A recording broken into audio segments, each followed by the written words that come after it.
এখন আমরা যেটা করব বায়ুর চাপ অ্যাটমসফিয়ারিক প্রেসার। বায়ুর চাপটা কি, এক কথায় বায়ুর ওজনটাকেই বলে বায়ুর চাপ। আর একটু বিশদভাবে বলতে হলে আমরা বলতে পারি কি, যে বায়ুমণ্ডলের গ্যাসীয় উপাদানগুলো অবিরাম সংঘর্ষের ফলে ভূপৃষ্ঠের প্রতি বর্গ একক স্থানে যে বল প্রয়োগ করে সেটাই বায়ুর চাপ। তাহলে অ্যাটমসফিয়ারিক প্রেসারটা কি? What is atmospheric pressure? The total weight of the elements of air is called atmospheric pressure. Atmospheric pressure আমরা যেটা লিখেছি, দেখো, বায়ুর চাপের তারতম্যের কারণ আমরা লিখেছি বায়ুর উষ্ণতা বা এয়ার টেম্পারেচার, অল্টিটিউড বা সমুদ্রপৃষ্ঠ থেকে উচ্চতা, জলীয় বাষ্প বা ওয়াটার ভেপার, স্থলভাগ ও জলভাগের বন্টন, যেটাকে আমরা করে রেখেছি যে ডিস্ট্রিবিউশন, এটা কি না distribution of land and water surface. প্রথমে যে পয়েন্টটা আমরা দেখো করেছি, এই পয়েন্টগুলো তুমি যদি মনে রাখো তাহলে আমাদের চাপ বলয়গুলো কিন্তু হয়ে যায়। তাহলে বায়ুর উষ্ণতা, সমুদ্রপৃষ্ঠ থেকে আমরা আগেই বললাম যে বাতাসের সাথে বায়ুর উষ্ণতার সাথে বায়ুর চাপের ব্যস্তানুপাতিক সম্পর্ক, where thermometer is high, barometer is low. সমুদ্রপৃষ্ঠে আমরা কি জানি যে বায়ুর উষ্ণতাটা সব জায়গায় এক নয়। যেমন নিরক্ষীয় অঞ্চলে সারা বছর ধরে সূর্যরশ্মি লম্বভাবে পড়ে, তাহলে স্বাভাবিকভাবে সেখানে কি হয় না বায়ুর উষ্ণতাটা বেশি, তাহলে বায়ুর চাপটা হবে কম, কারণ ব্যস্তানুপাতিক সম্পর্ক। তাহলে air temperature, there is an inverse relationship between air temperature and air pressure. It is to be noted that where thermometer is high, barometer is low. What does it mean? It means that where air temperature is high, air pressure will be low. Next point I'll discuss, that is altitude. More we proceed from sea level towards the top of the atmosphere, elements of air will be reduced. What is the amount? The amount is that more we proceed from sea level, at the top of the mountain, elements of air will be reduced at the rate of 1 inch or 34 millibar for every 300 meter of ascent. এরপর আমরা যেটা বলবো যে সমুদ্রপৃষ্ঠ থেকে যতই আমরা উপরে উঠবো, এয়ার প্রেসার বা বায়ুর চাপটা কমতে থাকে। কতটা হারে কমে না প্রতি 300 মিটার উচ্চতায় কতটা না 1 ইঞ্চি বা 34 মিলিবার হারে বায়ুর চাপটা কমে যায়। এরপর গেলাম জলীয় বাষ্প।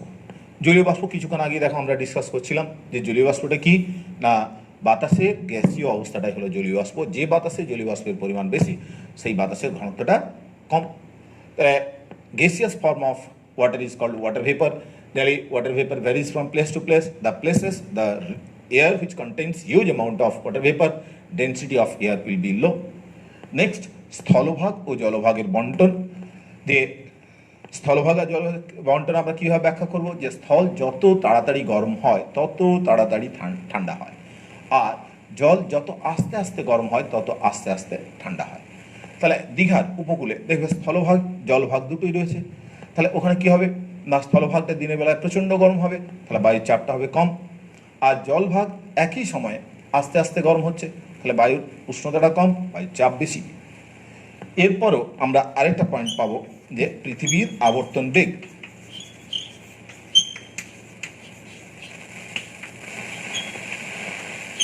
পৃথিবীর আবর্তন বেগ সর্বত্র সমান নয়।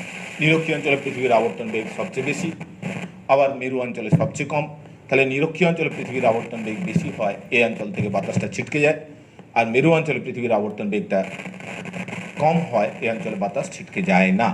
তাহলে so far as the which one Earth's rotation is concerned, near the equator its velocity will be high, and here there is every possibility of the deflection of wind. At the poles there is no chance of deflection of wind, so air pressure will be high. In equatorial region air pressure will be low, whereas in polar region air pressure will be high. এই পয়েন্টগুলো যদি আমরা মনে রাখতে পারি তাহলে আমরা কোনটা না আমরা ব্যাখ্যা করে নিতে পারবো বায়ুর চাপ বলয়গুলো। যে 6টা চাপ বলয় আছে দেখো, 7টা যে চাপ বলয় আছে কি কি না নিরক্ষীয় নিম্নচাপ বলয় আমরা ছোট্ট করে লিখে রেখেছি ELPB, equatorial low pressure belt, subtropical high pressure belt কর্কটীয় উচ্চচাপ, subtropical high pressure belt in the south, এটা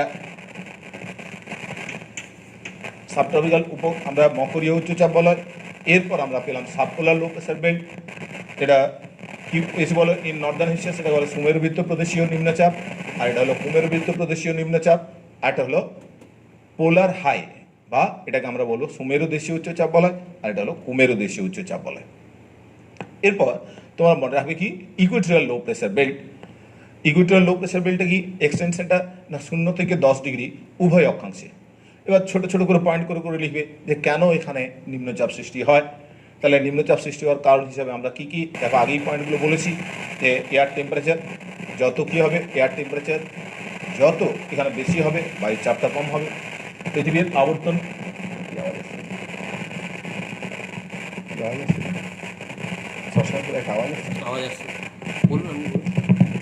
হ্যালো, হ্যাঁ, তাহলে আমরা নিরক্ষীয় অঞ্চলে কি বললাম যে পৃথিবীর আবর্তন বেগটা বেশি, এর ফলে এখান থেকে বাতাসটা ছিটকে বেরিয়ে, তাহলে এই সমস্ত কারণে এই নিরক্ষীয় অঞ্চলে নিম্নচাপ সৃষ্টি হয়। এরপর আমরা যেটা বলবো যে মেরুদেশীয় উচ্চচাপ বলয় বা subtropical high pressure belt, আমরা 30 থেকে 35 ডিগ্রি উভয় অক্ষাংশে এটা পাবো। এখানে কেন উচ্চচাপ তৈরি হচ্ছে না, এখানে উচ্চচাপ তৈরি হওয়ার কারণ হলো বায়ুপুঞ্জের মিলন। এখানে প্রচুর পরিমাণে বায়ু এসে জমা হচ্ছে কোন অঞ্চল থেকে না নিরক্ষীয় অঞ্চল থেকে। আর মেরুবৃত্ত প্রদেশীয় নিম্নচাপ বলয়, যেটাকে ইংলিশে লিখিয়েছি সাব পোলার লো প্রেসার বেল্ট, আমরা ড্রয়িংটা দেখি বুঝতে পারবো যে 60 থেকে 70 ডিগ্রি নর্থ আর সাউথ দুটো হেমিস্ফিয়ারে এই ধরনের কী রয়েছে না নিম্নচাপ বলয় লক্ষ্য করা যায়। এখানে কেন নিম্নচাপটা তৈরি হচ্ছে না কোরিওলিস বলের ফলে বাতাসটা বিক্ষিপ্ত হয়ে যায়। এরপর আমরা যেটা পাবো যে পরের যে অংশটা পাবো যে মেরুদেশীয় উচ্চচাপ বলয়। মেরুদেশীয় উচ্চচাপ বলয় ঠিক নিরক্ষীয় নিম্নচাপ বলয়ের বিপরীতগুলো হবে। মেরুদেশীয় উচ্চচাপ বলয় বিস্তৃতি কত না সুমেরু ও কুমেরু বরাবর, it hovers around north pole and south pole. এরপর আমরা যেটা করলাম কেন এখানে উচ্চচাপ তৈরি হচ্ছে, তাহলে এখানে আমরা কি পেয়েছিলাম যে সূর্যরশ্মির পতন কোণ এখানে কি হচ্ছে না এখানে লম্বভাবে পড়ছে, আর মেরু অঞ্চলে অতি তির্যকভাবে পড়ে। আর কি আবর্তন বেগটা এখানে কম, জলীয় বাষ্পের পরিমাণ কম, এই সমস্ত কারণে এখানে উচ্চচাপ। এরপর আমরা যেটা বলবো যে যে শিফটিং অফ প্রেসার বেল্ট, যে চাপ বলে সীমা পরিবর্তন, এই চাপ বলয়গুলো কি ফিক্সড না কোনোটাই ফিক্সড না।